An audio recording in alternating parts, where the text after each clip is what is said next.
No ar, em todas as plataformas. Onda Talks, com Graziele Gerondi.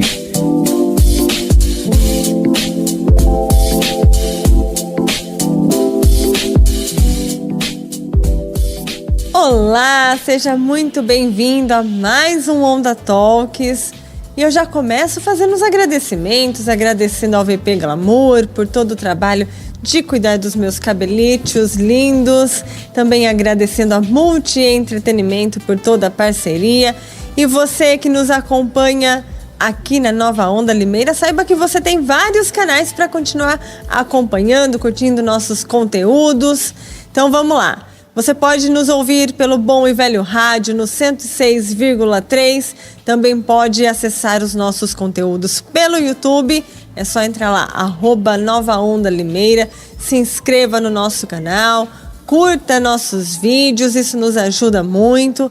Também nos siga no Instagram, @Nova Onda Limeira. E claro, você também pode nos ouvir na Alexa, é só falar Alexa, tocar Nova Onda Limeira, e também no aplicativo Radiosnet. Se você não tem, você pode baixar no seu celular, tanto ele no sistema Android quanto no sistema iOS. Só baixar Radiosnet, Nova Onda Limeira, coloca lá na busca que você vai poder acompanhar os nossos conteúdos. E eu já aproveito para te convidar a acompanhar a programação da Nova Onda Limeira. Tem músicas imperdíveis, uma baita de uma seleção musical com muito flashback. Tem o Play Retrô, que começa às 3 horas da tarde. Olha, musicaço, hein? Não perca. Continue nos acompanhando aí pela Nova Onda Limeira. Obrigada pela sua companhia. E hoje nós vamos falar sobre o direito dos trabalhadores. Mês de maio, nós temos o feriado do Dia Internacional do Trabalho, e esse feriado nos faz refletir muito sobre os direitos que os trabalhadores têm, sobre o que mudou para a gente, sobre o que pode mudar, o que pode melhorar. Para isso, eu recebo o Dr. Diego Bernardo, ele é advogado. Doutor, já vamos começar falando sobre a CLT. Primeiramente, muito obrigada por aceitar o meu convite. CLT, Consolidação das Leis Trabalhistas. O que ela trouxe para os trabalhadores? Primeiro, boa tarde, obrigado pelo convite. E vamos sim conversar um pouco sobre a CLT. A CLT ela foi um marco, né, na vida dos trabalhadores, porque ela realmente consolidou várias normas espaçadas que nós tínhamos aí que regulamentavam o trabalho. E ela veio realmente para garantir o direito de cada um, porque cada empresa fazia de um jeito, cada empresa adotava um tipo de escala, adotava um tipo de trabalho, e a consolidação das leis veio para exatamente trazer essa garantia para que todo mundo fosse tratado de forma igualitária, né? Então, ela é antiga, mas ela veio sofrendo adaptações ao longo dos tempos, né? Ao longo, principalmente, das alterações de atividades que as empresas passaram. Então, hoje ela traz um compilado de leis que são normatizadas até pelas NRs também, depois foi derivando, né, para várias outras fontes de direito. Então, hoje ela consolida tudo que fala do trabalhador dentro desse compilado de leis, né? Então, ela é uma das fontes primárias aí do direito do trabalho.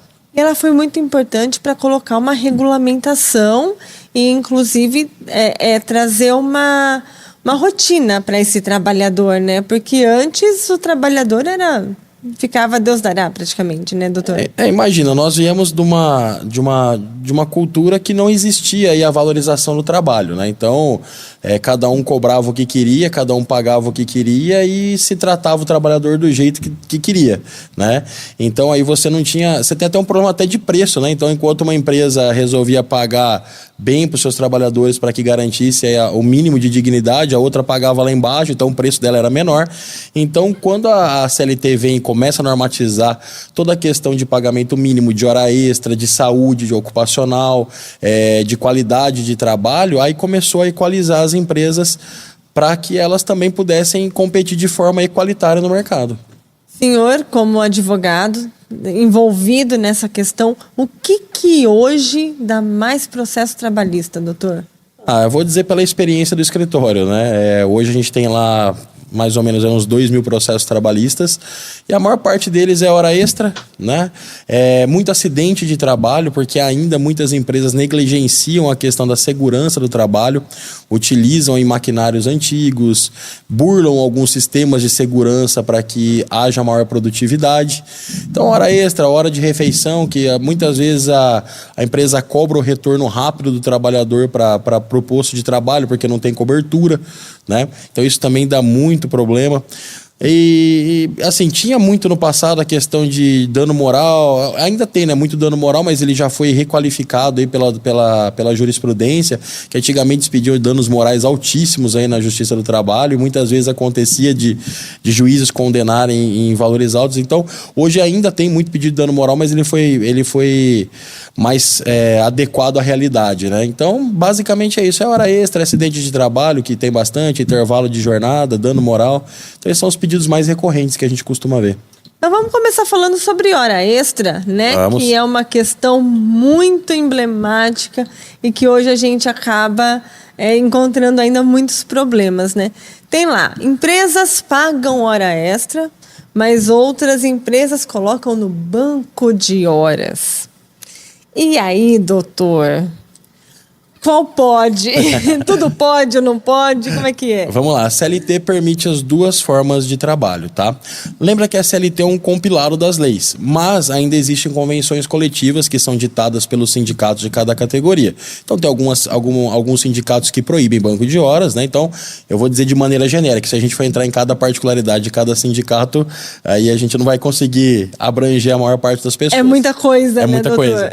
Então vamos lá, as duas formas são permitidas. Então trabalhou mais do que 8 horas por dia ou mais que 44 na semana, em regra, porque isso é o que está na CLT, mas existem até profissões regulamentadas de maneira diferente, por exemplo, enfermagem, são 6 horas por dia, né?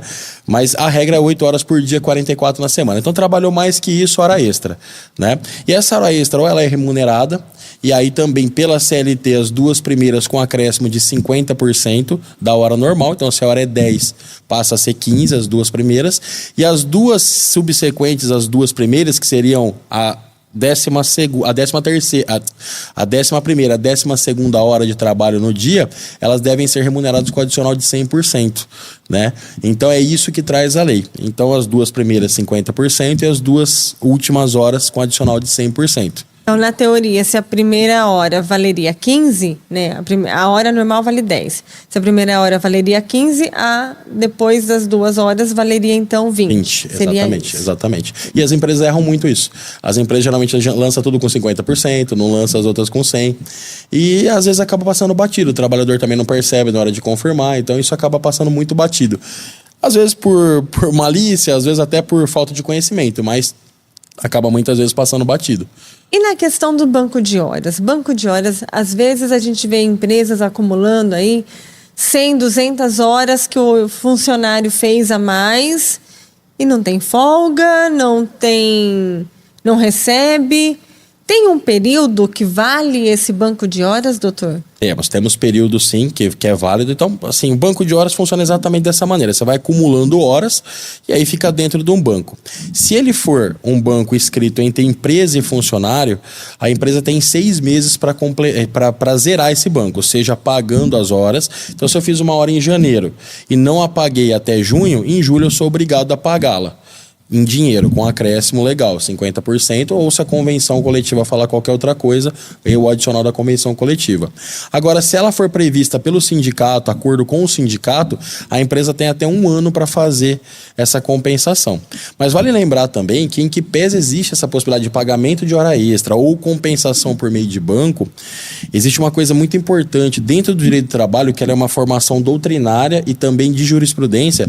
Só fazendo uma ressalva, o que é jurisprudência, né? Para quem não conhece, não está adaptado ao termo, jurisprudência são decisões reiteradas de tribunais superiores sobre um tema. Então, você tem os escritores, que são os doutrinadores, e as decisões de desembargadores e desministros sobre algum tema, que fala sobre o dano moral existencial, que é quando a pessoa trabalha demais. Então, ela não tem tempo para viver. Então ela consegue provar que ela fazia 12, 14, 16 horas todos os dias, ou uma grande quantidade de dias no mês, e ela não tinha tempo para viver, ela não tinha tempo útil com a família, tempo útil para lazer. Então aí se aplica um dano moral existencial nessa pessoa, porque ela não conseguiu viver. Então é bom também observar essa questão da hora extra, porque em que pese todo mundo, a hora extra ela sai, a gente fala que dá bom para todo mundo, porque o trabalhador ganha, o patrão não tem que colocar alguém a mais, só que ela tem esse peso de fazer a pessoa trabalhar, e aí a gente retorna àqueles primórdios de que não existia regra, trabalha-se quanto puder até a exaustão. Então aí começou-se a aplicar em algumas vertentes aí jurisprudenciais o dano existencial, que aí você acaba punindo a empresa por ter exigido demais daquele trabalhador. Então tem que ter esse cuidado também. E até essa vem uma valorização da qualidade de vida, né, doutor? Que muitas empresas, às vezes, negligenciam essa qualidade de vida do trabalhador, né? Exatamente. Inclusive, muito recente a NR1, que ela traz exatamente essa questão, que está muito em voga hoje, que ela trouxe essa questão da saúde psicológica do trabalhador, que é um compilado também de regras para que se mantenha a saúde psicológica do trabalhador. Porque hoje, com o dinamismo da informação, com a questão de cobrança mesmo, e não é uma cobrança que nem a gente tinha nos moldes antigos, porque o empregador ele também cumpre a regra, né, de saber cobrar, mas o problema é a quantidade de cobrança diária, o tanto que se exige do trabalhador, né? Porque é simples de você pensar. Antigamente, se você quisesse comunicar com alguém, via uma carta. Você tinha tempo de pensar até essa carta chegar, depois até você responder. Hoje não, é tudo online. Então a cobrança, a produtividade aumentou muito. Então hoje temos que ter esse cuidado com o trabalhador para que ele não extrapole ali o limite psicológico dele mesmo, porque todo mundo tem um limite psicológico, para que ele não se sobrecarregue. Então hoje está muito em voga a NR1, que trouxe a regulamentação para a parte psicológica do trabalhador. E o que diz a NR1, doutor? Basicamente são regras para serem seguidas para as empresas, para que elas possam garantir para seus funcionários que eles possuam aí uma qualidade mental mínima, como acompanhamento psicológico, como férias de gozo pleno, enfim, é uma amplitude de regras que visam o bem-estar do trabalhador, né? A gente chama dentro do direito do trabalho da higiene, né? A higiene do trabalho, né? Porque ele precisa se higienizar também mentalmente. Então, é um compilado de leis exatamente para isso, para trazer ao trabalhador a qualidade de vida que todo mundo deveria ter. E acontece de ter muito processo por questões psicológicas envolvidas com o trabalho, doutor? Bastante. É porque hoje, e aí tem que se fazer uma boa divisão, né? Tem trabalho que realmente ele traz um acúmulo psicológico muito grande, e tem trabalho que ele não traz tanto, mas ele complica uma situação já pré-existente da pessoa. Então, no direito a gente chama de causa e concausa. Então, por exemplo, se eu entrei numa empresa para trabalhar, eu era totalmente são, psicologicamente falando, e lá a minha saúde mental se deteriorou, então eu falo que o trabalho foi o causador da minha estafa mental. Então, o trabalho que me causou o problema, logo eu preciso ser recompensado moralmente por isso. Então, causa, aliás, não é só moralmente, tá? Além de moralmente, existe aí como se fosse um acidente de trabalho. Eles se equiparam a um acidente de trabalho. Então, eu tenho estabilidade, eu tenho indenizações. Se eu não conseguir restabelecer minha atividade psicológica como antes, eu sou recompensado por isso. Não recompensado de uma maneira boa, mas eu sou, na verdade, indenizado por isso, né? Não é nem recompensado a palavra certa, é indenizado por isso. E tem a concausa, que é aquela pessoa que ela já vem com o psicológico abalado, seja por um divórcio, uma morte na família, e ela começa a trabalhar até num serviço corriqueiro ali, mas que de repente aquilo ali ainda trouxe um pouco de peso para ela. Então a gente fala que dá a concausa do trabalho. Então o trabalho ainda assim contribui. Então por isso que as empresas precisam ficar muito atentas a cada tipo de pessoa, porque cada pessoa aguenta um fardo psicológico. Então as empresas têm que estar muito atentas, que é o que a NR fala, né? Ter esse acompanhamento próximo para que cada um consiga entender qual é o seu limite. Doutor, não tem... Aliás, até hoje nós encontramos empresas em que a chefia trata os funcionários aos gritos, né? E isso, querendo ou não, acaba abalando psicologicamente o funcionário. Para essas empresas, essa regra também vem para trazer uma espécie de punição para elas? em que pese a punição ainda da ANR, a ANR1 ainda está suspensa qualquer tipo de punição nesse quesito psicológico. Mas já existia, é isso que é o mais incrível, já existia, a gente chama de assédio moral, né, do patrão ou do supervisor, do coordenador para com os seus funcionários. Isso sempre existiu, na verdade, porque se você não souber escolher bem seus líderes ali, às vezes o líder também é reflexo do próprio patrão, né? Então, às vezes o patrão é mal educado com os líderes, que são mal educados com os funcionários, isso acontece bastante, né? Isso também é punido na Justiça do Trabalho com assédio moral, né? Então, a pessoa é indenizada pelo dano moral que ela sofreu por causa desse assédio moral. Então, uma coisa é você chegar para alguém e falar: você não fez o trabalho direito e você vai ter que refazer. E outra coisa é você falar: ó, você não serve para esse trabalho, você não presta para fazer nada. Então, são formas de se colocar. Mas, por incrível que pareça, acontece muito. E não só em empresa pequena. Empresas grandes aqui da nossa região que praticam reiteradamente aí o assédio moral com trabalhadores nesse quesito de cobrança, sem jeito mesmo, né? Aquela cobrança exacerbada. O único problema de tudo isso é fazer prova. O trabalhador, muitas vezes, ele fica com a mão atada porque ele não consegue provar que aquilo aconteceu, porque às vezes acontece numa sala, só ele e o chefe, às vezes acontece numa reunião, mas as outras pessoas que estavam ali são intimidadas a não depor a favor dele. Então isso acontece bastante. Então o trabalho, né, de um advogado de empresa é orientar para que toda a linha de chefia não cometa esse tipo de falha, não cometa esse tipo de agressão aos trabalhadores, para que depois a empresa não seja penalizada no futuro.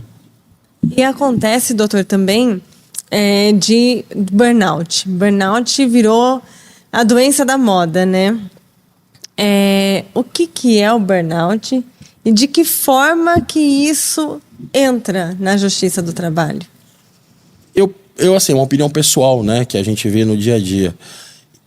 Na verdade, ele sempre existiu. É que nunca foi se dada a devida atenção. Se falava em queda de produtividade. Fulano tá com queda de produtividade, então manda embora, troca.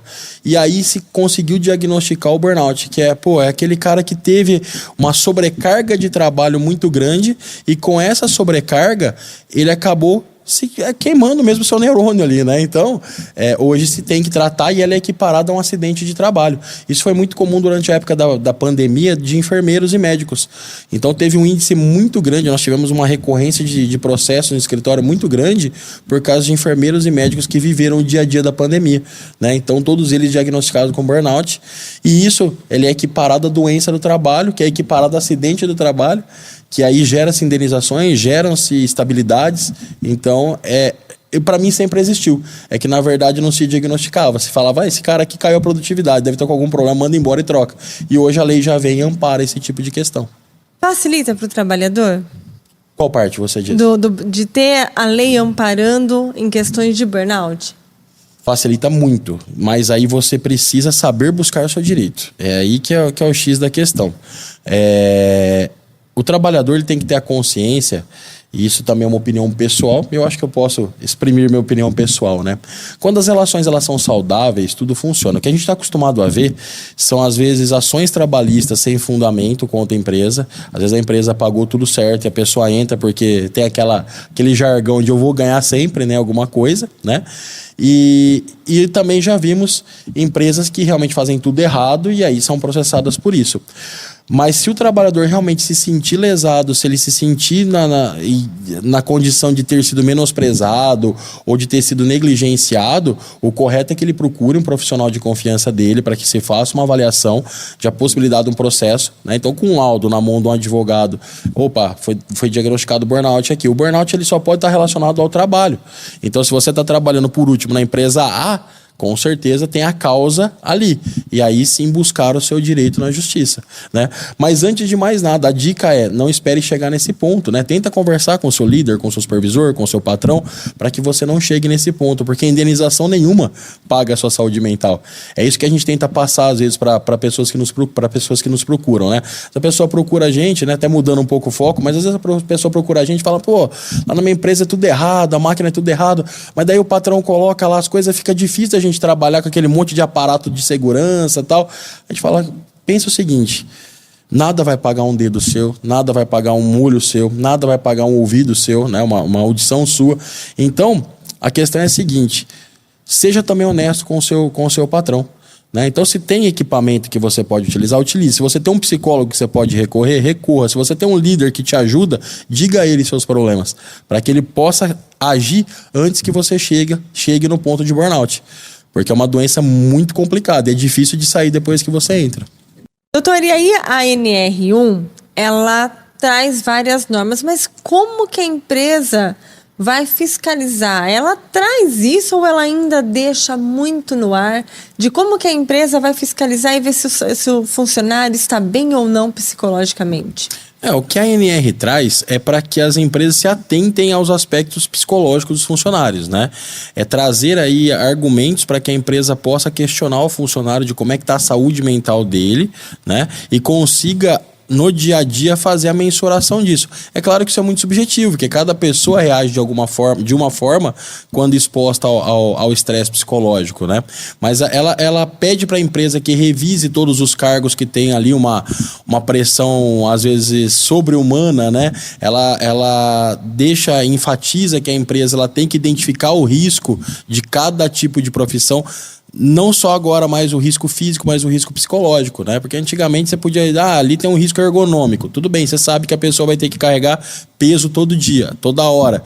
Agora não mais, agora não é só isso. Agora também você tem que analisar se aquele trabalho repetitivo, mental, também vai causar um problema nessa pessoa. Ou, por exemplo, aquela pessoa que está fazendo aquele trabalho que é muito pesado. Por exemplo, parece besta, mas é um exemplo, é um coveiro. É um trabalho pesado, não só fisicamente, mas é um trabalho mentalmente pesado, né? Ele tem que lidar dia a dia com tristeza, com agonia. Então, as empresas elas vão ter que se ater muito mais a isso, né? Então, é isso que a norma traz. Colocar psicólogos dentro da empresa ajuda, doutor? Provavelmente vai derivar para isso, né? Muito provavelmente agora com a norma entrando em vigor, os sindicatos eles vão criar aí dentro das convenções coletivas diversos parâmetros para que as empresas consigam integrar melhor a saúde do trabalhador, a saúde mental do trabalhador, né? E aí vamos sair um pouquinho da saúde mental para a gente falar um pouquinho da saúde física. Segurança do trabalho, o senhor falou que é um dos motivos que mais levam processos para a justiça. Por quê? O que acontece, doutor? Bom, vamos lá. Nós temos duas frentes na questão da segurança do trabalho. Nós temos empresas negligentes com relação à segurança do trabalho, mas nós também temos funcionários negligentes frente à segurança do trabalho. Então, às vezes o funcionário, eu já ouvi muito isso, doutor, a empresa, ela disponibilizava o óculos, mas é ruim trabalhar de óculos o dia inteiro, né? Então, o que acontece? Aconteceu um acidente, eu perdi a visão. Então, isso é um tema muito recorrente, porque além de depender da empresa ser ativa nisso, porque, por exemplo, a hora que você dá um EPI para um funcionário, não é só dar. A empresa, muitas vezes, ela erra, porque ela fala, tá aqui o teu óculos, tá? Estou dando um exemplo do óculos, que é muito simples. Mas não é só dar o EPI, você tem que treinar quando ele deve usar o óculos, o porquê ele deve usar o óculos e fiscalizar se ele está usando ou não. Então, a responsabilidade é da empresa de cuidar de tudo isso. E o funcionário, por sua vez, depois de receber, ser treinado e ser cobrado, ele tem que usar esse óculos. Porque se acontecer um acidente e for provado que ele foi treinado, foi cobrado e recebeu o EPI adequado, com certeza a empresa não pode ser penalizada pelo acidente que ele sofreu porque ele concorreu para esse, ou pelo menos a condenação vai ser menor porque ele concorreu para que aquele acidente acontecesse. Então isso é tema recorrente. Inclusive, na época da Covid, que a gente era obrigado a usar máscara, eu cheguei a assinar um termo de segurança do trabalho que eu era obrigada a usar máscara porque máscara estava fazendo parte dos equipamentos de trabalho. Isso também, doutor, valeu para a justiça trabalhista? Sabe que a época da Covid foi uma situação sui generis, né? A gente nunca viveu isso e, se Deus quiser, não vamos viver mais, né? Mas tinha muita discussão sobre isso, porque por ideologia, às vezes, política ou religiosa, muita gente não queria usar máscara dentro do ambiente de trabalho. E aí nem a justiça, nem as empresas conseguiam coordenar bem aí as ações. Então foi uma situação muito complicada para todo mundo. Tanto é que lá no escritório nós emitimos boletins diários sobre o andamento dessas questões relacionadas à Covid. Seja trabalho remoto, seja retorno gradativo ao trabalho, utilização de máscara, porque mudava toda hora. Então, a máscara naquela época era de uso obrigatório para todos que estavam em comunidade, né? E não só pela lei trabalhista, era uma lei estadual, salvo o melhor juízo à época, né? Então nós tínhamos que utilizar e ponto. Então eu, como empregador, eu tenho que cobrar do meu funcionário que ele use porque ele está cumprindo a lei. Então realmente foi uma época de muito debate sobre o tema.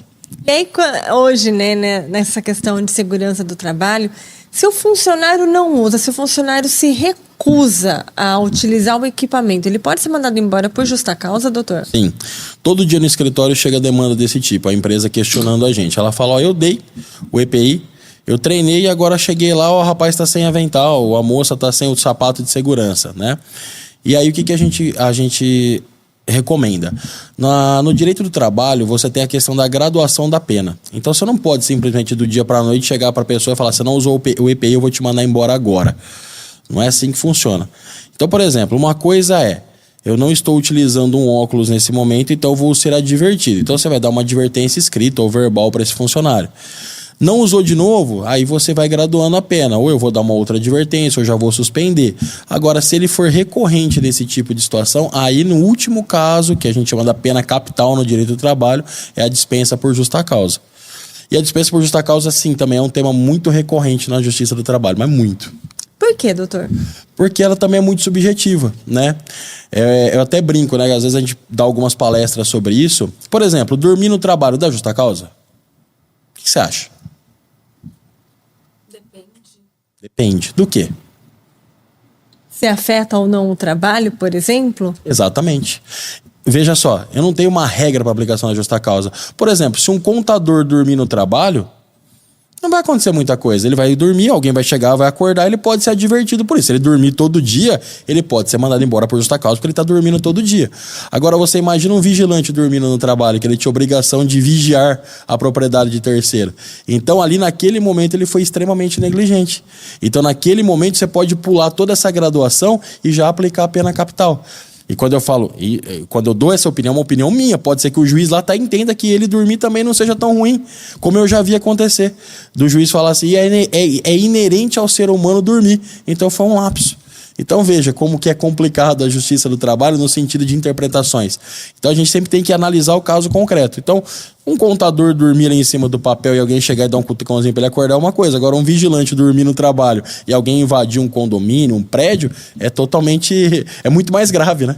E aí a gente pega até profissões, doutor, que são tem aquela escala 24/36, uma coisa 12 assim. por 36. 12 por 36. Isso. Você trabalha 12 horas, folga 36. Mas tem, por exemplo, o caso de médicos que chegam a virar 24 horas. E se você tem uma jornada a ser cumprida, como que o médico fica 24 horas? O médico é diferente a escala dele, em que pese sejam 24 horas de plantão, dentro dessas 24 horas ele tem períodos que ele vai e dorme, né? Tanto é que às vezes vira até matéria, né? O pessoal, lá o médico tá dormindo, mas ele tá no horário de dormir dele, né? Dentro da jornada dele de 24 horas, tem períodos que ele pode dormir. Ele está em plantão, ele pode ser chamado a qualquer tempo, mas ele pode dormir, que é diferente da jornada 12 por 36. A 12 por 36 é uma jornada corrida. Quem usa bastante são vigilantes, né? Que estão trabalhando lá efetivamente no posto, então ele fica 12 horas trabalhando por 36 de descanso. Então até dia sim, dia não, né? A famosa jornada dia sim, dia não. Então o médico ele tem, pela convenção, pela toda a legislação que abrange ali a carreira, ele tem essas 24 horas, mas ele pode dormir durante as 24 horas. Já o vigilante dentro das 12 horas não pode. E aí vamos já falar então de jornada de trabalho, doutor. A gente muito recentemente teve a discussão de vamos acabar com a jornada 6x1. Instituir a jornada 4x3. É lindo, né, doutor? É ótimo, né? Seria ótimo. Seria ótimo. Só que na teoria, na prática, melhor dizendo, isso funcionaria, doutor? Então, tudo vai daquilo, também é subjetivo, tudo vai daquilo que o funcionário produz, né? Existem países aí que adotam a jornada 4x3 e funciona muito bem. E existem países que tentaram adotar e não foi muito bem, né? É igual ao home office. Tiveram países aí que adotaram e ficaram até hoje, por causa do Covid, ficaram até hoje. E muitos países já voltaram também, como o Brasil. O Brasil, na época do Covid, você andava em São Paulo, lá nos centros comerciais, tudo para alocar. Hoje já voltou tudo novamente. Por quê? O povo não se adaptou muito ao home office no Brasil. Então, assim, é um tema que teoricamente ficaria bom? Sim, talvez ficaria bom, mas talvez... Não sei se o brasileiro está preparado para ter essa produtividade em um espaço curto de tempo, né? É uma questão cultural e não é uma questão de preguiça, é uma questão de cultura. O brasileiro, ele toma um café, ele é mais falador, ele é mais aberto a conversar com pessoas. Então, talvez reduzir não teria a mesma produtividade. Também não generalizando. Às vezes, pessoas que conseguem trabalhar mais em 4 dias do que em 5. Como é o home office também. Eu, por exemplo, nunca me adaptei ao home office. Eu nunca consegui trabalhar em home office. Eu sempre preferi ficar no sofá do que trabalhando se eu estou em casa. Então, é uma questão de adaptações. Mas que é uma lei que ainda está sendo estudada, está sendo debatida, né? Está sendo debatida. E eu acho que vai ser muito tempo debatida, né? Porque são muitos interesses envolvidos, né? Você tem o interesse do patrão, que geralmente não vai querer que isso seja aplicado. Mas aí você tem uma escala de funcionário muito forte que pressiona para que isso aconteça. Mas vai ficar tipo aquele cabo de guerra de muitas outras coisas que a gente tem aqui no Brasil, de tipo, põe, não põe. Vai ficar aquele empurra por muito tempo, sabe? Porque acho que muda muita coisa na nossa cultura. Acho que é algo que não pega tão recente assim, não. Você que está louco de vontade para fazer uma jornada 4x3, calma, ainda tem muita discussão, tem muita água para correr embaixo dessa ponte. Bastante, né, doutor? Bastante. E a questão do home office, como o senhor mesmo citou, teve muita empresa que instituiu o home office durante a pandemia. E agora muitas estão voltando. Se o trabalhador falar assim, eu não quero mais sair do home office, ele pode se recusar e ainda assim continuar na empresa, doutor? A questão é a seguinte, como é que foi instituído esse home office? Né? O que foi tratado com esse trabalhador? Se foi definitivo, se não foi... Porque houve um aditamento, provavelmente, no contrato de trabalho dele, dizendo que ele ia trabalhar em casa a partir daquele momento. E, geralmente, que a empresa colocou que ela pode chamar a qualquer tempo. Ela se reserva a qualquer tempo o direito de trazê-lo de volta. Agora, se a empresa não colocou esse direito dela escolher se ele volta ou não, é discutível. Ele pode dizer simplesmente que não, você me jogou para home office, então eu passei a entender minhas despesas como home office, então agora eu me reservo o direito de continuar, porque você não deu a opção de você poder me chamar novamente para o presencial. Então, o que as empresas fizeram, pelo menos as que a gente assessora, coloca lá uma cláusula que agora está indo no home office, mas fica a cargo da empresa de reconvocá-lo a trabalhar em loco a qualquer tempo. Agora, se a empresa não colocou isso, aí cabe-se discussão, porque a pessoa criou uma rotina ali em home office, né? Então, vira meio que um direito adquirido ali da pessoa, para você mandar voltar começa a ficar complicado. Falar em direito adquirido.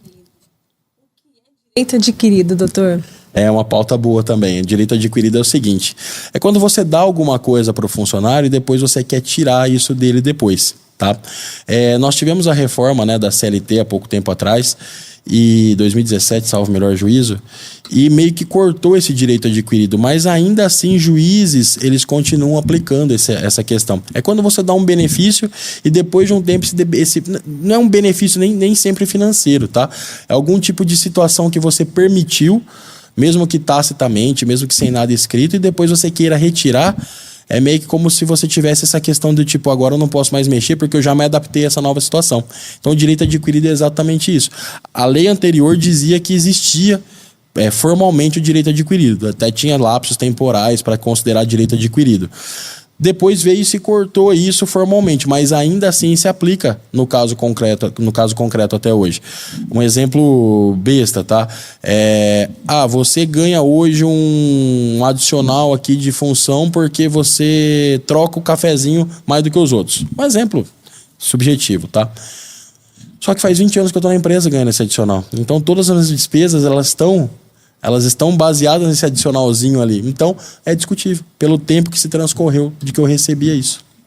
E aí, por exemplo, a empresa deu um benefício, como o senhor está mesmo falando, de vou fornecer academia grátis para os meus funcionários. Mas aí acabou aquela permutinha. Gente, galera, não vai ter mais academia.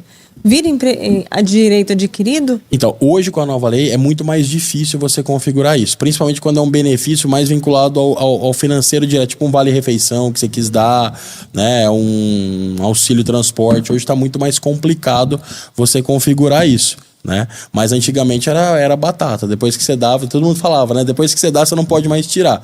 Hoje, ainda que seja discutível, hoje é bem mais difícil você conseguir esse direito adquirido. Não adianta brigar na justiça que pode ser que não consiga. Caso a caso, né? Tem que levar para um advogado para ele analisar o seu caso. Porque olha só, como é caso a caso. Às vezes eu tenho um problema físico que a academia estava me ajudando muito, que é um problema físico relacionado ao próprio trabalho.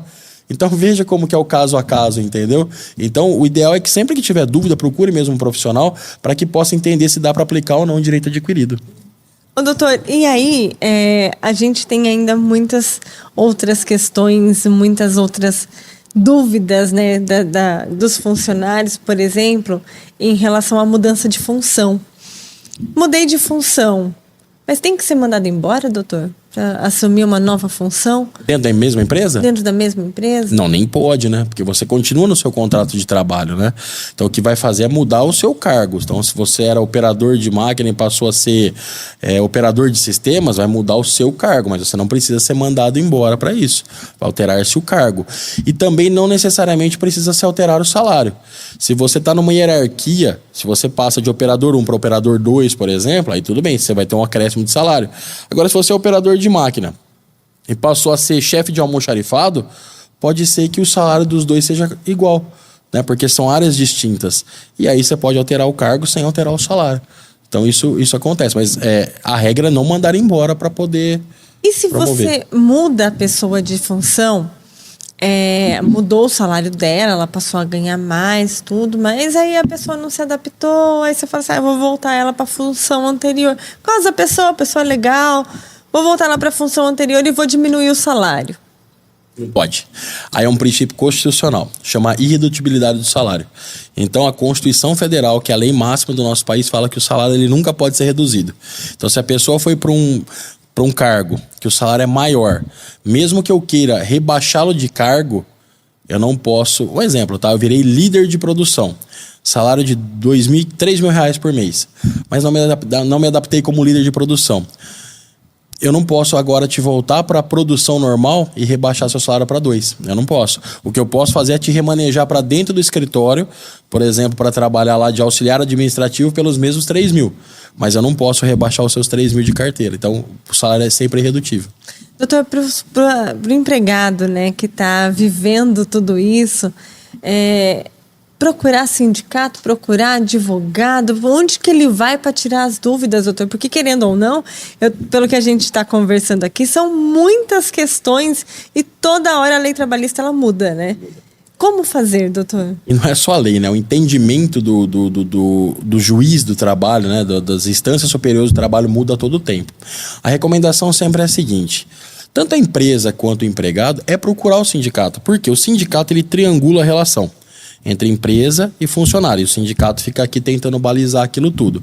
Então o sindicato ele tenta normatizar ali e tenta criar um ambiente saudável para todo mundo. Então o sindicato, em que pese as empresas achem que sempre está contra a empresa, não, existe também essa conversa, esse diálogo, né, entre sindicato e empresa, que ele é saudável.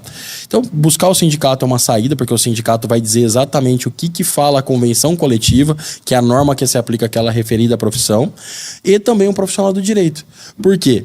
O sindicato, ele ainda tem uma opinião parcial sobre o que está acontecendo. Por quê? Porque ele está defendendo o interesse do trabalhador. Na dúvida, procure o sindicato primeiro, se intere, e depois procure um advogado para que possa te orientar da melhor maneira possível dentro daquilo que é a sua realidade de trabalho. Ou seja, né, tem que tomar cuidado até com como você fala para você entender realmente aquilo que está acontecendo e não meter os pés pelas mãos, né, doutor? Que a gente vê muito acontecer. Muito Acontece mesmo. muito, doutor, ainda? Muita ação sem pé nem cabeça contra a empresa, pedindo coisa que não tem nada a ver, pedido que não faz sentido nenhum, né? Então isso acontece bastante. E às vezes até por, sei lá, pelo antigo jargão do trabalhista, né? Entra que alguma coisa dá. Então a gente vê direto ações que não dão em nada, né? Porque os pedidos são absurdos. Ô, doutor, e aí saiu recentemente, né, aproveitando que a gente já está falando sobre convenção trabalhista e tudo mais, uma norma, uma medida, na verdade, uma portaria de que marca uma fase de transição nas normas trabalhistas justamente porque traz essa discussão de se trabalhar em domingos e feriados. Hoje, como é que funciona para se trabalhar em domingos e feriados? Hoje, antes da gente entrar nessa portaria, o que é que diz a lei? Pode, não pode? Ganha, não ganha? O que funciona? Olha, eu vou só para entender a complexidade do tema, né? Por exemplo, quem trabalha em escala 12/36, obrigatoriamente ele vai trabalhar no domingo, sem qualquer tipo de adicional. Quem autoriza essa escala? Tanto a CLT quanto a convenção coletiva. Então, esse cara que trabalhou no domingo, na escala 12/36, ele não vai ganhar nenhum tipo de adicional. Então é zero adicional. Já a pessoa que trabalha na escala 44 horas na semana, se ele trabalhar aos domingos, e o domingo a gente fala domingo, mas ele tem que ter um descanso na semana. Porque a lei fala, é um descanso na semana, preferencialmente aos domingos, né? Então a gente fala domingo por convenção, mas em regra não precisava ser domingo. Tem gente que folga na terça, por exemplo. E aí a cada 3 ele folga um domingo. Então, a cada 4. Então a cada mês, pelo menos uma vez por mês é um domingo. Então assim, quando ele tem um descanso dele semanal ali remunerado, que necessariamente se combina com o domingo, né? Nesse caso aí que a gente está comentando, se trabalhar ganha adicional. Com essa nova regulamentação que saiu, a gente entende que ela está mais voltada ao comércio, né? Porque você tem aquele problema de loja que abre aos domingos, loja que não abre aos domingos, aí fica tudo dispareado, né? Até você vê às vezes até briga dentro de próprio shopping, que tem loja que não abre de domingo, toma multa e tal. Então essa regra ela vem mais para formatar a questão do trabalho no comércio. Mas o que a gente entende? Que agora todos os sindicatos vão se mover para normatizar, todos, ou a maior parte deles que ainda não se movimentou para isso, normatizar ou realmente proibir efetivamente o trabalho aos domingos. E aí vai começar a discussão entre empresa e trabalhador e sindicato para chegar no meio termo. E essa convenção coletiva agora vai ser importantíssima e principalmente essa discussão, né, entre sindicato e empresa, né, doutor? Exatamente. É agora que a gente vai ver como é que as coisas vão se ajustar. Porque como é que funciona, né? O legislador vem e joga a norma.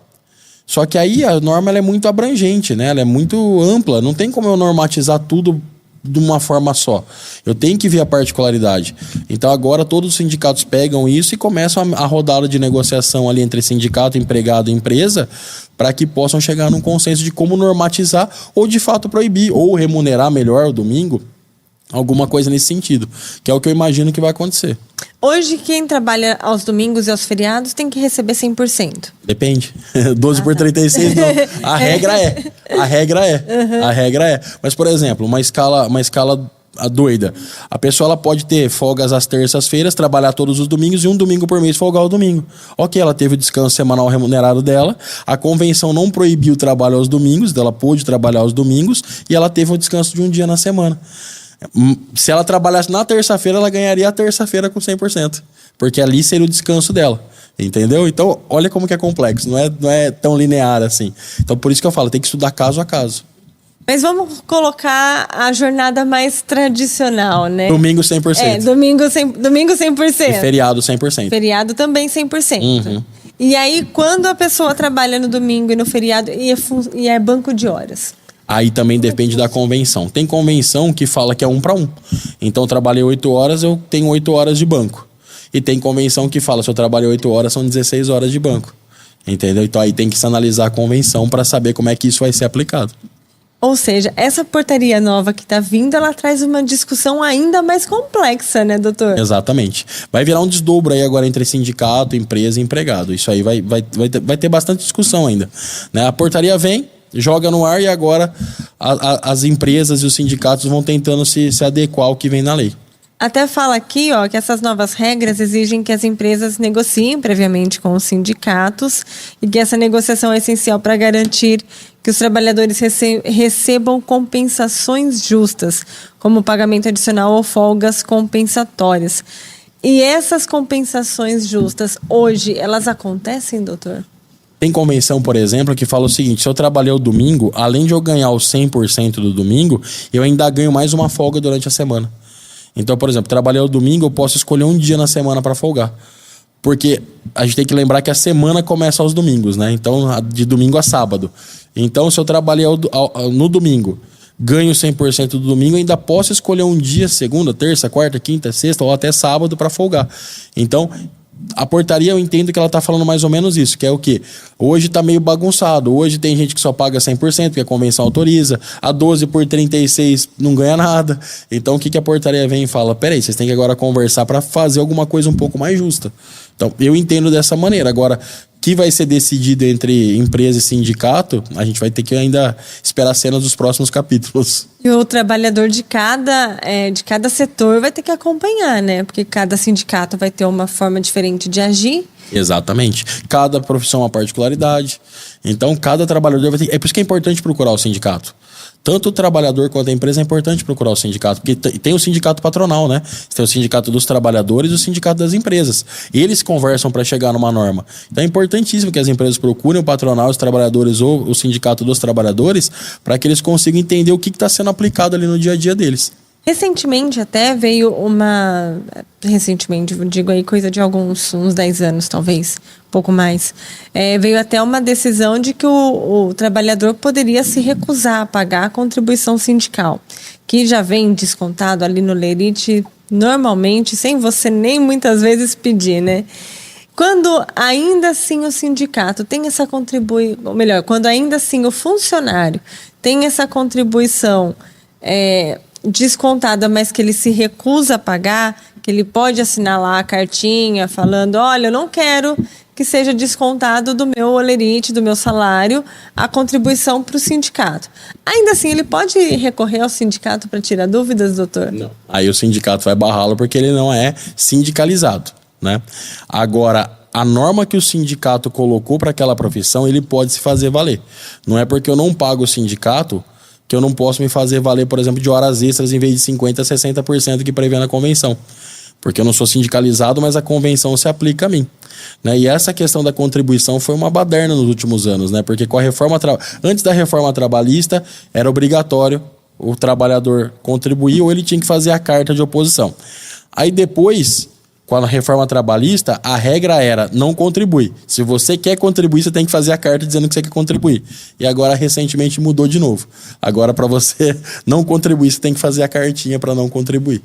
E essa reforma trabalhista, ela aconteceu já há alguns anos, Em 2017, né? Salvo o melhor juízo. Mais ou menos isso.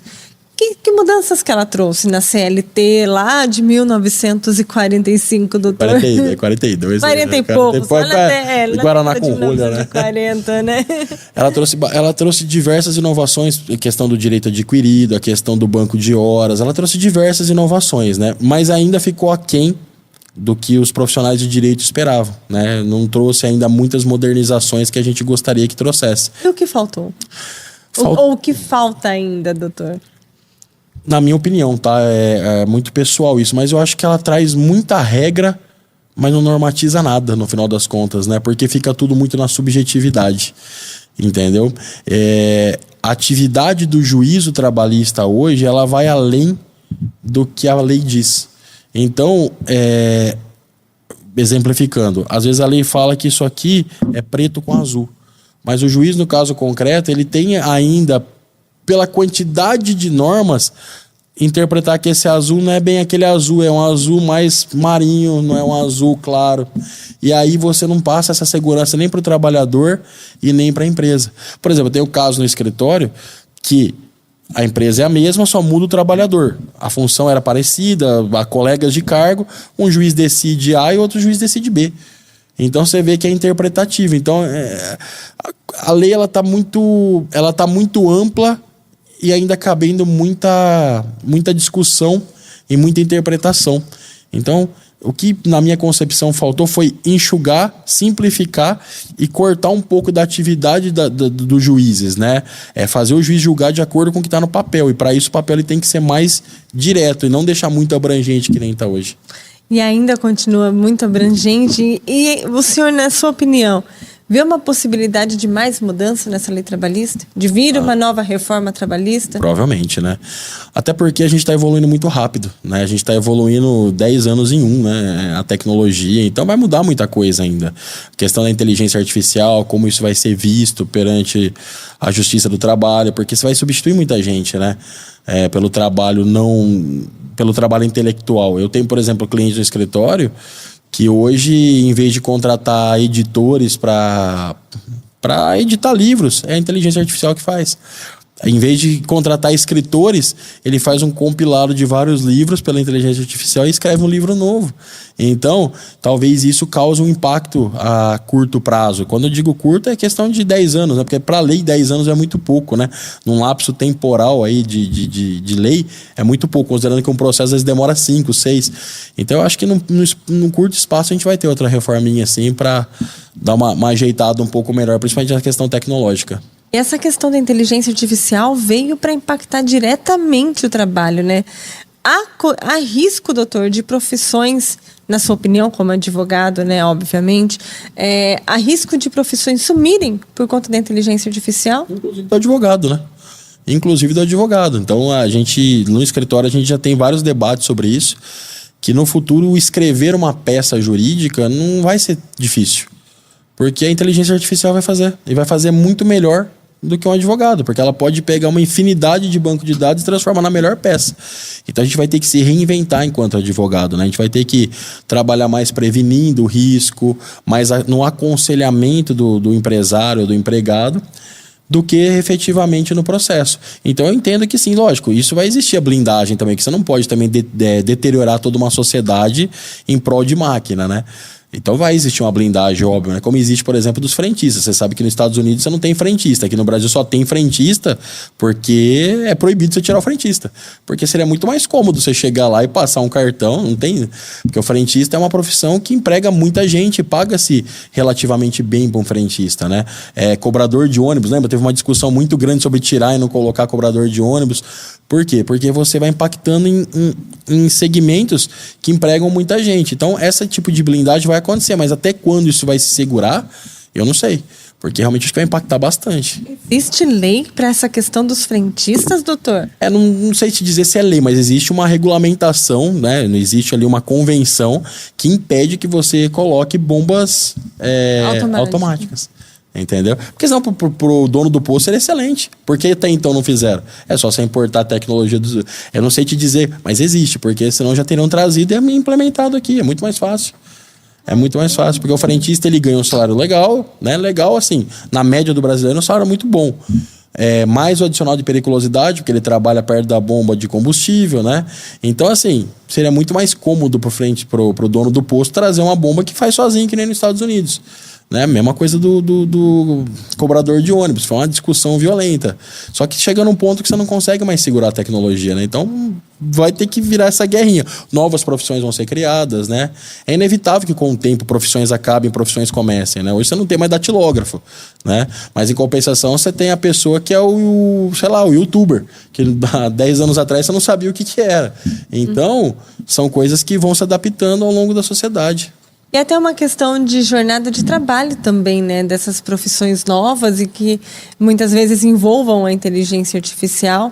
E aí você acaba achando que pela tecnologia você pode trabalhar, levar o trabalho para casa 24 horas. Leva a inteligência artificial. Vem cá, inteligência, vamos embora comigo, né? É tipo isso, vai ter que normatizar tudo isso. Porque você imagina, a pessoa ela pode estar na casa dela trabalhando, no escritório. Que forma? Ela programa a inteligência artificial para trabalhar por ela. E aí, como é que você vai provar que não foi a pessoa que trabalhou, que foi a inteligência artificial que fez aquele trabalho?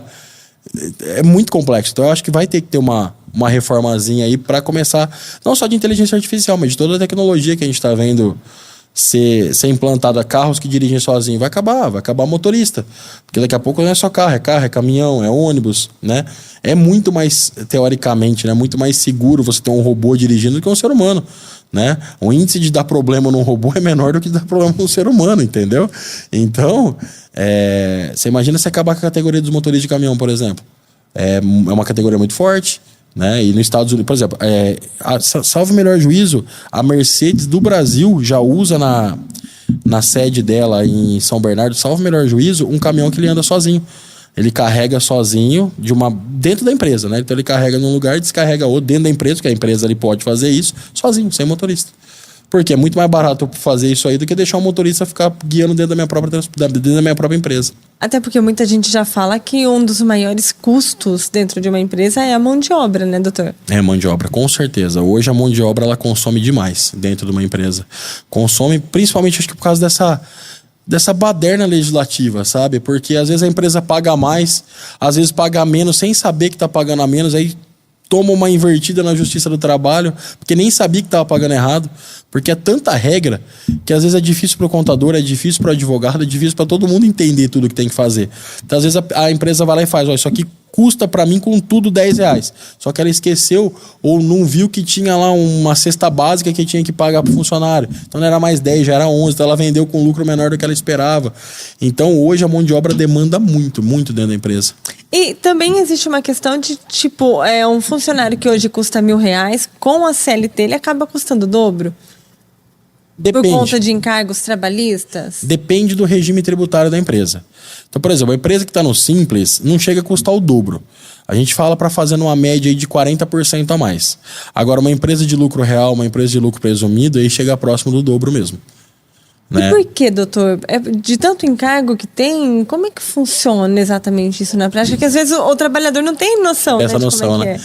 Eu vou pegar uma empresa do Simples, que é mais fácil, né? Então, por exemplo, além do salário, vamos pegar um salário de R$1.000, que eu sou de humanas, então vou ter que simplificar a conta. Eu te entendo, viu, doutor? Fique tranquilo. Porque humanas, pra fazer conta, vamos pegar um salário de R$1.000. Então, de cara, o empregador paga 8% de FGTS. Então, R$80 vai de FGTS, né? R$1.000 você vai ter que dividir para o 13º. Então, você vai pegar R$1.000 e dividir por 12, né? Então, 1.000 por 12, vou fazer a conta aqui, eu não vou conseguir fazer de cabeça, mas 1.000 por 12 vai ter 1/12 de R$1.000 que você vai pagar por mês a mais para você resguardar o 13º no final do ano. Dá 1.000 quanto? por 12. Dá R$83,33. Então é 80 mais 83. Aí, desses 83, você vai ter mais 83 mais 1/3, porque é férias. Então você tem FGTS, férias e 13º, que você tem que calcular dentro do seu mês, porque o seu custo está dentro do mês. Então, a hora que você começa a calcular isso, um salário de.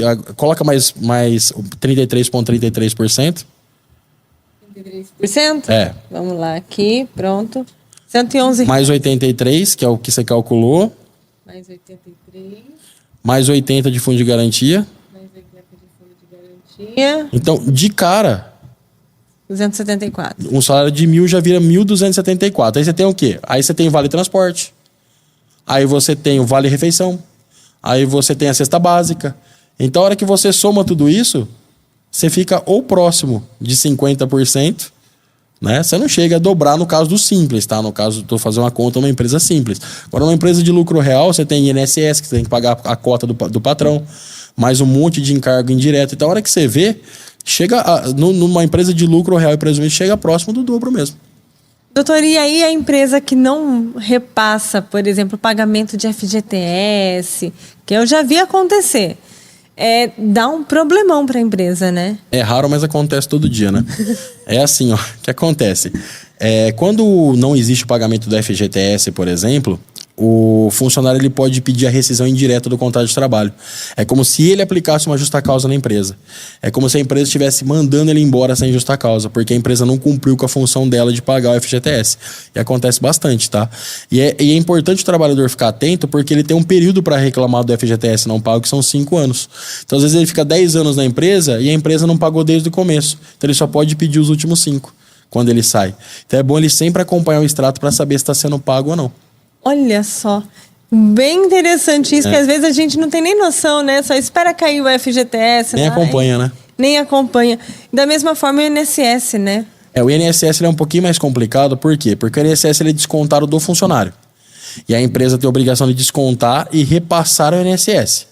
Só que tem empresa que vai lá e não repassa. Então ela desconta do funcionário e não repassa o INSS. Isso, inclusive, é crime. Por quê? Porque você tirou o dinheiro de um lugar que deveria repassar para outro e você se apropriou indevidamente, né? Chama de crime de apropriação indébita. Eu peguei esse dinheiro para mim. Então aí é outro problema que, inclusive, culmina em sanção criminal. Caramba. Doutor, e quem tiver, então, mais dúvidas, né, para saber de direito trabalhista, do que está acontecendo no dia a dia, que aqui a gente tem uma boa passeada por tudo, né? Pelo menos pelos principais. Mas vai aonde?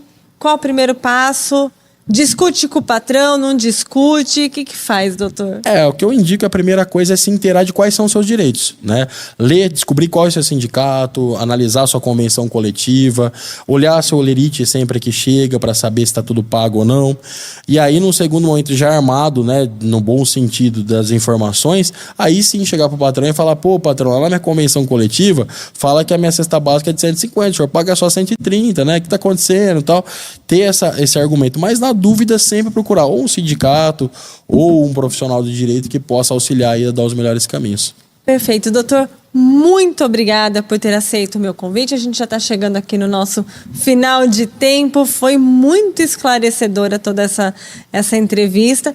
Eu espero que o senhor possa voltar aqui com a gente para a gente debater mais as mudanças e novidades das leis trabalhistas. Viu, doutor? Será um prazer. Será um prazer. Eu que agradeço o convite e estou sempre à disposição. Ótimo, muito obrigada.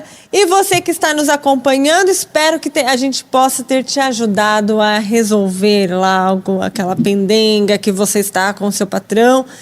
E eu, claro, te convido a continuar acompanhando os conteúdos aqui da Nova Onda Limeira. Não esqueça de nos seguir no Instagram, @NovaOndaLimeira, também aqui no YouTube, @NovaOndaLimeira. E ouve a gente também no Bom e Velho Radinho 106,3, no Rádiosnet e na Alexa. Eu volto semana que vem, tá bom? Até mais!